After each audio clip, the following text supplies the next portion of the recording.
Vamos trazer a leitura bíblica da Palavra de Deus. Eu tenho um texto para você nesta manhã. Nós vamos conferir agora com a leitura bíblica. Vamos para o texto sagrado lá na carta de Paulo aos Filipenses, no capítulo de número 4 e o verso de número 7, que vai dizer assim: as Escrituras, diz a palavra: e a paz de Deus, que excede todo entendimento, guardará os vossos corações e os vossos pensamentos em Cristo Jesus.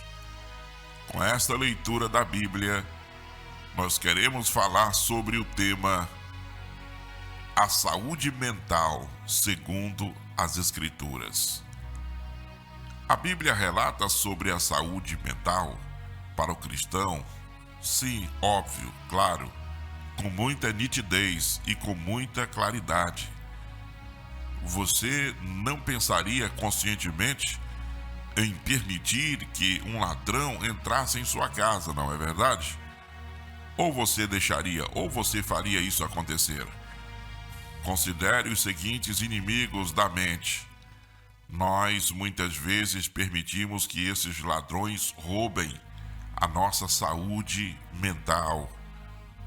Fisicamente você não quer que isso aconteça, não é verdade? Mas no sentido figurado da situação, às vezes os inimigos da mente, eles nos roubam. E muitas das vezes nós permitimos que eles tenham acesso diretamente à nossa casa, à nossa mente, e roubem a nossa saúde mental e muitas das vezes até mesmo a nossa saúde espiritual. Por isso que nós estamos aqui nesta manhã para falar sobre esse assunto para você. Então vamos no primeiro ponto. Vamos falar sobre culpa, a espada de dois gumes. O que é a culpa, meu querido ouvinte que nos ouve agora? A culpa, na verdade, é um sentimento de culpabilidade, merecedor de reprovação, por conta de um mal que foi feito. Isso é culpa. Um dos maiores fatores emocionais. A culpa, ela é, na verdade, esse fator. É um dos maiores emocionais. A culpa pode ser boa ou ruim, dependendo de como o homem responde a essa emoção. Então, se Deus não existe, não haveria tal coisa como a culpa? Olha só, outras formas de vida biológica, nós vamos ver, então não experimentam culpa. Por exemplo, o pinheiro, o animal, o cão, etc., não experimentam culpa. Essas outras formas de vida biológica, elas são vidas, porém, elas não são dotadas dessa qualidade. Elas não têm culpa. A consciência do homem de culpa, como reflete em sua consciência, são sinais de que há conhecimento moral dentro da alma, indicando assim a fonte suprema moral. O próprio Deus, ele se revela aí na vida de uma pessoa. Por isso, vamos ver outro detalhe: a culpa pode ser subjetiva ou objetiva. Quando ela é subjetiva, é a culpa que uma pessoa sente, mas na verdade não tem fundamento. Nós vamos dar um exemplo: quando uma pessoa comete suicídio, um ser querido sobrevivente pode se sentir um sentimento injustificado de culpa, por exemplo.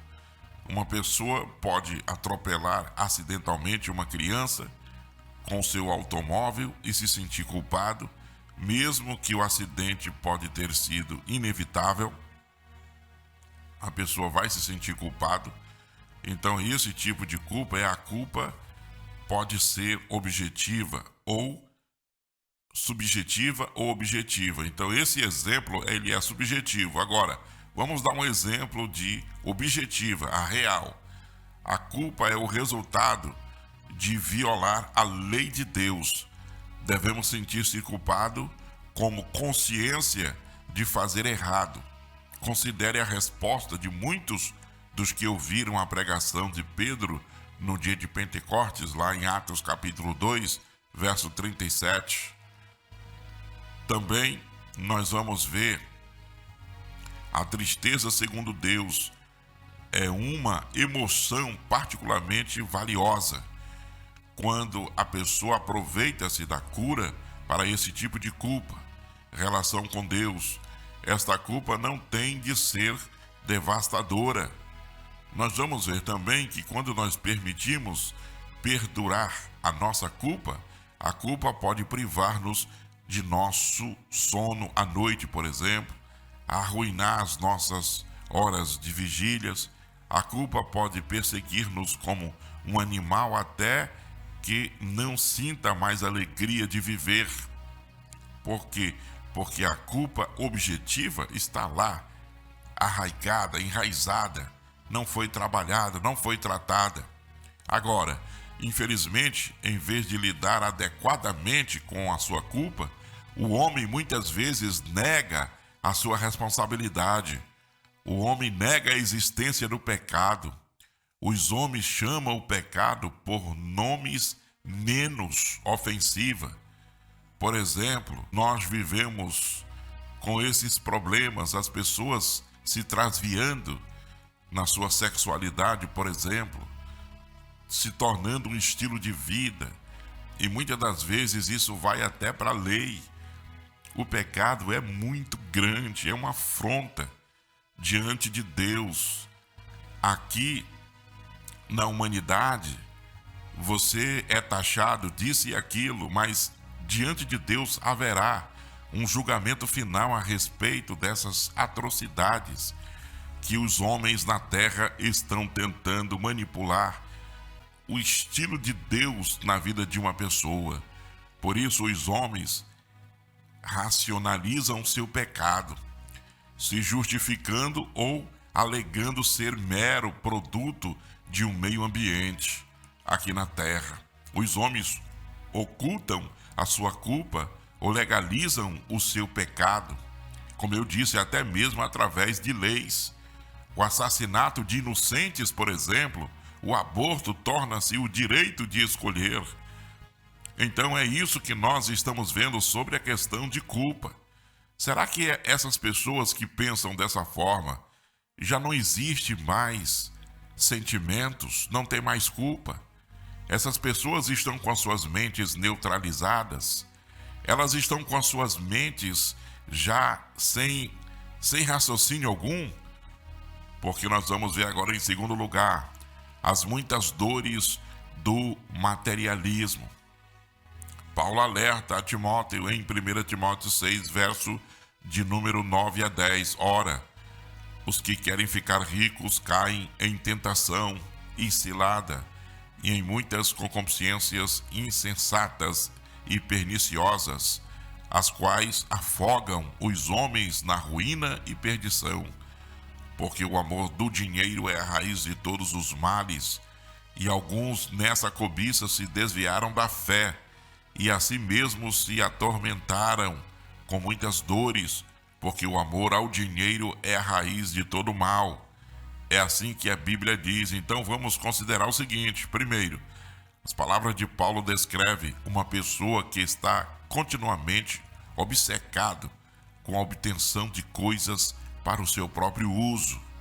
Segunda coisa, o termo rico é um presente do infinitivo que denota uma ambição para a prosperidade sustentável.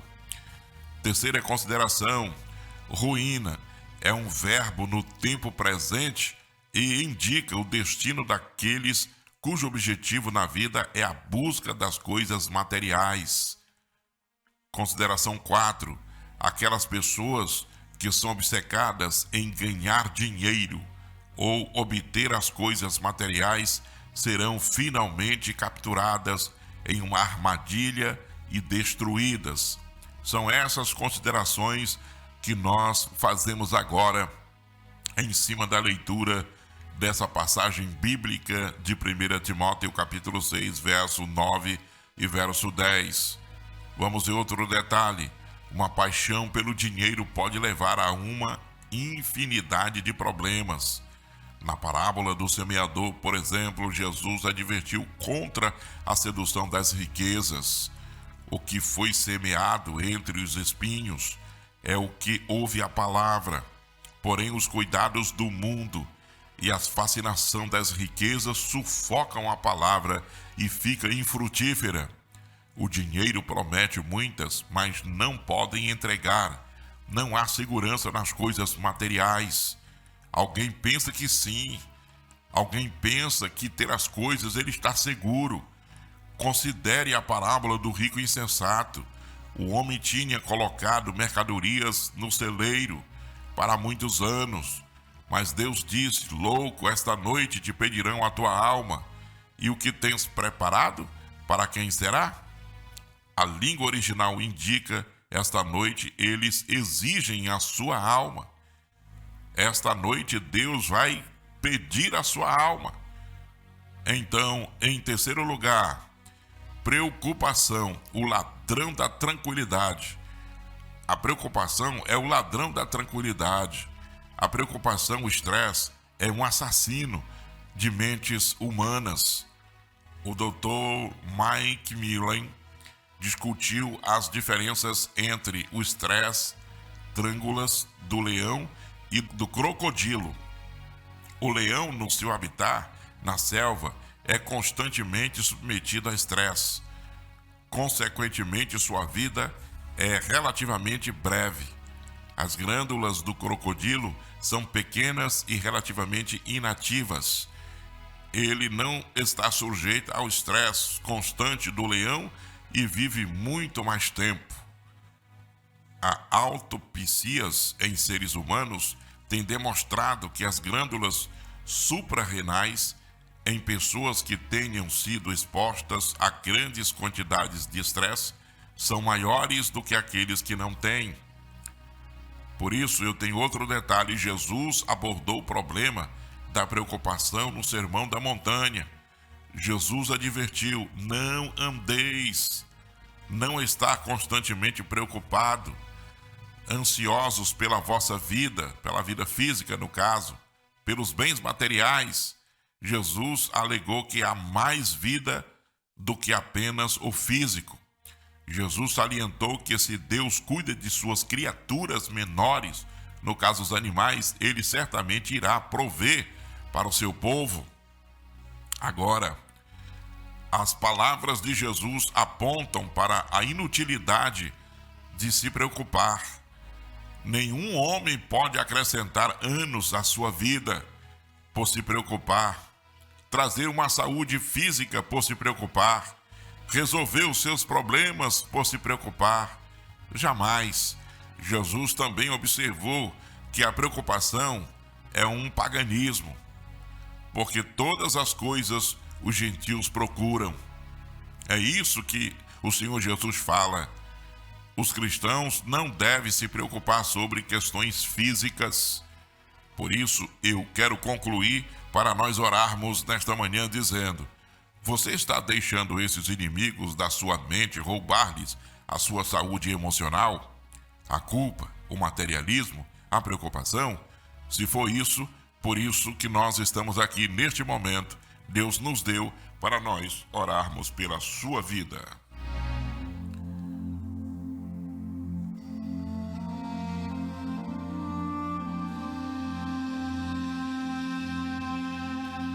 Maravilhoso Deus e Pai, cuja presença nós estamos nesta manhã. Papai amado, eu te louvo, te amo, te adoro, te exalto. Te agradeço por esse momento maravilhoso, quando o Senhor tem nos dado o privilégio de podermos estar na tua presença, Senhor. Eu te agradeço, meu Deus, pela tua palavra. Meu Deus, tenha misericórdia de nossa saúde mental, nossa saúde espiritual e emocional. Senhor, nos dá equilíbrio segundo a tua palavra. Nos enche do poder do teu Espírito Santo. Senhor, eu quero novo. Eu quero novas experiências. Eu quero, Senhor Jesus, um ministério novo. Eu quero ser usado, Senhor, pelo poder do teu Espírito Santo. Obrigado, Senhor. Nos dá novas revelações. Abençoa os nossos ouvintes que nos ouve agora. Aquele ouvinte que é tocado pelo poder da tua palavra, que ele seja uma bênção. Liberta esta vida. Liberta, Senhor, esta alma. Olha para esta família. Levanta, saúde. Aquele que está no leito, aquele que precisa de saúde física, de saúde mental, de saúde espiritual, de saúde emocional, que ele seja erguido, levantado, faz a obra no poder do teu sangue, no poder do teu nome. Eu te peço, meu Deus, a tua grande bênção. Continua, meu Deus, abençoando esta causa, esta obra. Nós te pedimos a tua misericórdia. Meu Deus, abençoa os nossos ouvintes, o nosso país, tenha piedade e misericórdia. Obrigado por esse momento, permanece conosco, Pai. É isso que te pedimos e te agradecemos, em nome de Jesus. Amém.